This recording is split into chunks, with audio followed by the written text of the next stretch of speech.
Unexpected deaths are traumatic for everyone. I recently interviewed a woman named Ruth after her husband died from a DUI driver. In this video, you're going to see a clip of the entire video. This video will focus on the spiritual strength that she gained after the death of her husband. I hope you enjoy this video. Today I'm honored to talk with Dr. Ruth Gerritsen McCain. I invited Ruth as my guest to share with us her story, how she became a trial tapper, and to share her experience around post-traumatic growth after a trial or trauma.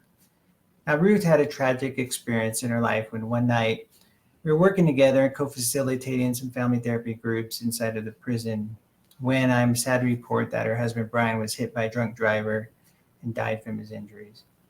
Her story is impactful, and I know you will learn from her experience. He was killed by a drunk driver. He survived the initial accident and was life flighted to the University of Utah. They had to pause for a while because they did lose him once there and worked very hard to get him back.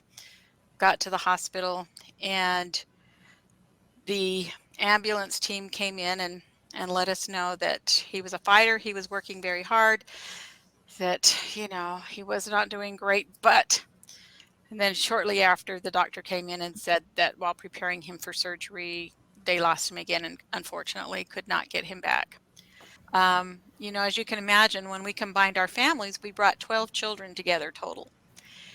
And there were emotions all over the place when something like this happens. And I've been able to sit back and kind of see, 18 years later, where some of those children, they were all adults, today are still struggling.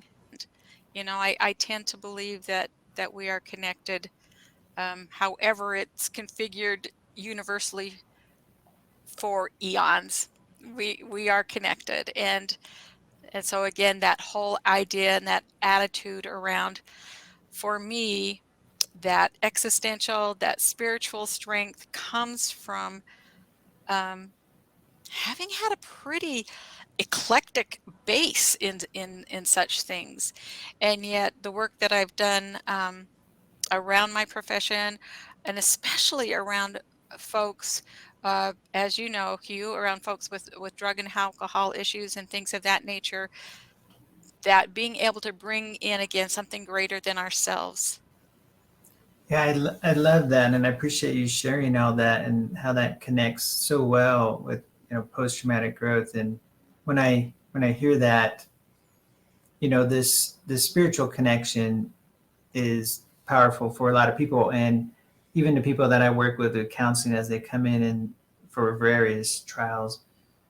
This is a struggle sometimes to try to navigate their faith and in what's happened and where all this fits in. So there's a navigation to go closer towards, and sometimes they pull away from it in this struggle. It's Yeah. pretty interesting to watch.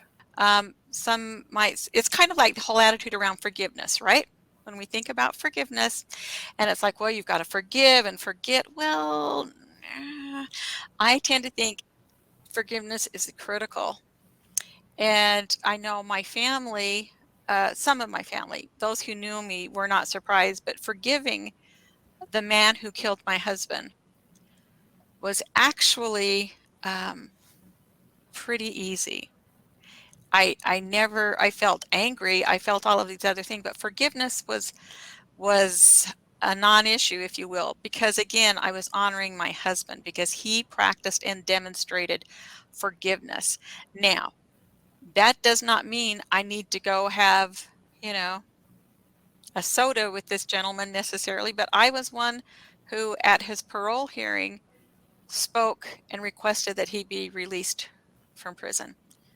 Because first of all, I was so surprised that he got the length of sentence that he did that I did not expect. I figured he'd be there for a year and that would be it.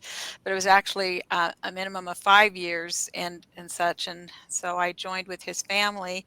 In fact, they told me at the prison it's the first time they allowed the perpetrator and those who've been perpetrated against in the same room to talk at the hearing.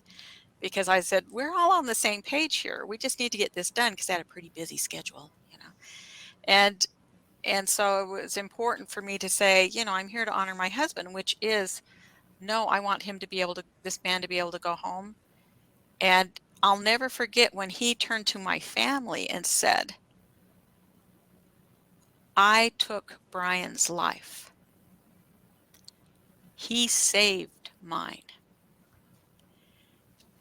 And, you know, and I mean, he had folks there Wow. testifying on his behalf from the prison, like one of the wardens, one of the, different people there that had talked about the amazing things he had done while he was incarcerated. And he made it very clear that the path he was headed on, because like he said, this may have been the first time I was ever had a DUI, but there should have been many more before that.